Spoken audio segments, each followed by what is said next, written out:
कर्मों का फल और दंड। एक व्यक्ति अपने स्कूटर से घर जा रहा था।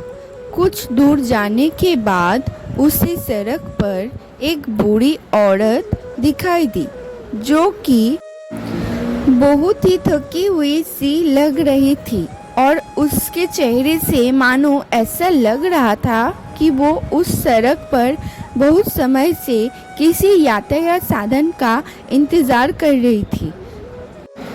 उस व्यक्ति ने अपना स्कूटर उस औरत के पास लाकर रोका और बूढ़ी औरत से पूछा, माताजी, आपको कहाँ जाना है? आपको जहाँ भी जाना है मैं आपको छोड़ दूंगा। अनजान आदमी को अचानक अपने सामने देखकर वो वृद्धा महिला थोड़ा घबरा गई।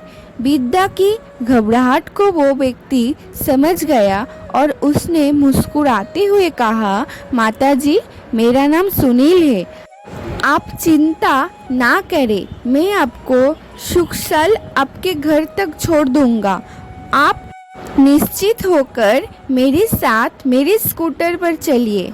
सुनील की बात सुनकर वृद्धा महिला को थोड़ी तसल्ली हुई और साथ आने की सम्मति देते हुए पूछा, तुम कितने रुपए लोगे मुझे घर तक छोड़ने का? सुनील ने हंसते हुए कहा, माताजी, मुझे कुछ नहीं चाहिए, किंतु फिर भी आप कुछ देना चाहती हो तो बस आप भविष्य में अपने तरफ से किसी ज़रूरतमंद की किसी भी तरह से मदद कर देना। अपनी बात को पूरी करके सुनील ने उस वृद्धा को अपने स्कूटर पर बिठाया और उनके घर पर छोड़ के पश्चात वो वहां से चला गया। कुछ दिनों बाद वो वृद्धा औरत कुछ सामान खरीदने एक दुकान पर गया। दुकान से बाहर आकर वृद्धा ने देखा कि उसी दुकान के बाहर एक गर्भवती महिला कुछ खाने पीने का सामान बेच रही है। उस वृद्धा महिला को ये समझते हुए देर नहीं लगी कि ज़रूर उस लड़की की कोई बूढ़ी मजबूरी होगी जो इसे इस अवस्था में भी काम करना पड़ रहा है। वृद्धा को मन में उस महिला के लिए मदद की इच्छा जागृत हुई और उस गर्भवती महिला से कुछ खाने का सामान खरीद लिया। साथ ही वृद्धा ने चुपके से कुछ पैसा उसकी दुकान के पास इस भावना से रख दी कि उसकी कुछ मदद हो जाएगी।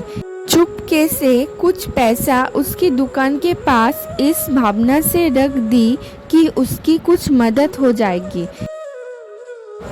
ऐसा करने के बाद वृद्धा महिला वहां से तुरंत चली गई। शाम को दुकान बंद करते वक्त उस गर्भवती महिला ने देखा कि उसके दुकान पर 1000 का नोट रखा हुआ था। 1000 रुपया देखकर वो बहुत ही खुश हुई और अपने घर जाकर उसने अपने पति से कहा, सुनील, मैं जानती हूँ मेरे गर्भवती होने की वजह से घर का बहुत खर्चा हो गया है, परंतु आज तुम्हें चिंता करने की कोई ज़रूरत नहीं है क्योंकि मेरे दवाई का पैसा इंतज़ाम हो गया है। मैंने आज ज़्यादा पैसा कमाया है। ऐसा कहकर उसने भगवान का शुक्रिया किया और अपने पति का गले लग गई।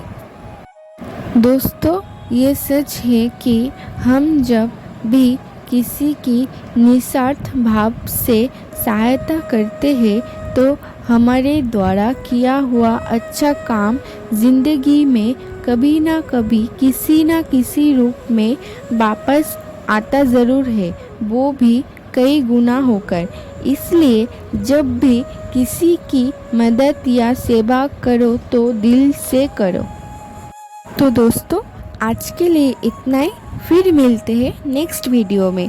तब तक आप मेरे चैनल को सब्सक्राइब और वीडियो को लाइक कर दीजिए। बाय।